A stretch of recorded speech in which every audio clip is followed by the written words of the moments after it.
and then they said to take it out. So it was only Bono and Traffic. I was there last week, they called and said I was at camp. I had to go to Granza to pick them. You know, when there were 6. You know, we have 6 circles. Then we realized that one was last, so we split them into 2. But our car has not captured the 7th circle. So anytime they are dealing with that, they deal at 6. So when I went and picked them, I laid a complaint with my regional director and told her that we had 7 circles. But they've given us 6 motorbikes. So one of them will not get.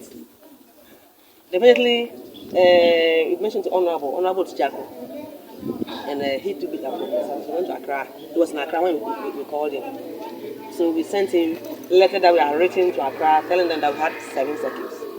So he based on it and went to the ministries. And he was able to talk to them. And they called the regional director and said we should add to us. So Honorable Osijako is instrumental to one of the motors that has been added. So this morning we are here to present them to our circuit supervisors so that to enhance their movement to the circuits and back. With us here is our Honorable DC, is going to be the official handing over. So, Honorable, yes. hand over to you. All right. Thank you very much. I must say this is more or less a dream come true so far as ensuring quality of our education. Usually we do compare the private schools to the public ones, and if you look at the performance from the private schools, they are far better so far as the public schools are concerned. Not that the public schools don't go by the right methodology or don't embrace the right way of teaching, but what we lack as a public school is quality supervision and monitoring. In the private schools, you appreciate the fact that you have the proprietor or the proprietors there having an office in the school, and consistently, even as and when teachers are teaching, you see them, getting chairs at the back of the classroom to see the effectiveness of the teacher and how students are cooperating. But here in our country, in regards to the public schools, is the president at the moment of the moment that, quote or unquote, is the proprietor or proprietress of the school. And the president can't be in every public school. Therefore, they need to appoint people to do supervision and monitoring on his behalf. And even as chief executive, that is the direct representative of the president. Look at the number of basic schools or public schools we have in the district. You can't find me in almost all the classrooms. The same thing applies to the district director of education. Therefore, they need to break the district into operational areas. And I think with Techiman North, we have about 7 operational areas so far as supervision and monitoring is concerned. The country has been, more or less experienced this pandemic, the COVID-19, which for the first time in the history of our country, we have to break for these students to retire to their homes for the fear that this COVID will hit them in their various schools. If you look at the number of months that these children have sat at home, it means that there's a lacuna. There's more or less a space for us to work extra hard to catch up with so far as academic work is concerned.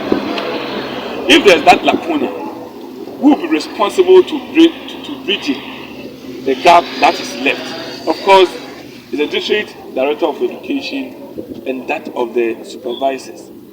Now, I'm even wondering the kind of magic you will do. I have my daughter at home. If you see the very day the president made an announcement that all schools be closed, if you look at the standard, the level of growth and as compared today, not everyone is affluent to hire a teacher so that they will go by the syllabus so that immediately school resumes, they can catch up with the academic calendar or work. Now it has become more or less something we are reflecting each, every day as to how best we can bridge that gap. Already you have made a lot of sacrifices by using your own motorbikes, buying your own fuel. If it were to be an advanced country, it will be the bill from that bill will be footed by the central government of the day. But in the case, these are the kind of sacrificial jobs we are making. I remember last year I think last 2 years, in early part of 2018, when we received motors from MAG, Modernizing Agriculture in Ghana, for 8 years. I was asking when will education also benefit from this? And we kept on writing letters upon letters. We were even thinking that we could have more means, like pickups and other things. But if you look at other schools of thought, they also think that, look, we have hinterlands, other areas where you will easily get access to those places through motorbikes. And today they are in. My plea is that now we seem to be streamlining various fronts so far as academic work is concerned. Now we are making a lot of names. And the names are aggregate of performances from each department. So it's a challenge. Now if you ask the DC why they failed, and the Education Circuit Supervisor stands somewhere and say and tell us you didn't have logistics, I'll tell you it's a lie. That's why I've invited the media. That today we'll be handing over some motorbikes to you. What will be the consequence, the repercussions of these donations? I will not shout on you or show that I have any special power. But if you want to tell me you want to discharge your work effectively, I need a motorbike. The motorbike has been supplied. We have mocked that you must help us. Though education is not fully decentralized. That's why we've been telling you, anytime she comes to her for support, if it were to be NADMO is fully decentralized. Agrec is fully decentralized. Education has her budget in Accra, sitting with the Ministry of Education. So all that we do is just support. But if you go when you come to the office, you think that I have been a teacher, so I have that kind of soft spot for education. You come and get what you really want. But the point is that education should not draw money from the coffers of the family. But the issue is that we have that kind of soft spot for you. I know we've not been able to satisfy almost all the conditions. There are still others we must satisfy, especially provision of educational infrastructure, adding more onto the motorbikes we supply. It will have been a wish that in future, at least every basic school in Techiman North should have one motorbike. Now, as and when they may want to run errands on behalf of the school, there will be,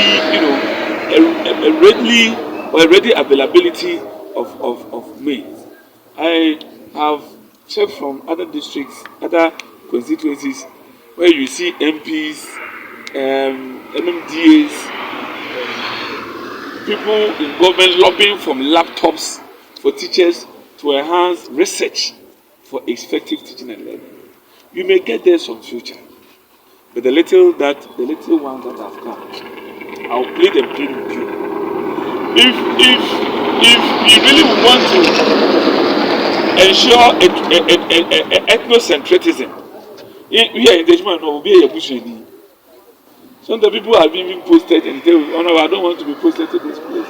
But you want others to be posted there. If you don't do that, people in your political party will say that you are not a good DC, you are not a good leader because you didn't favor them. But every child in the district must benefit from quality teaching and learning. All the items that you line up on the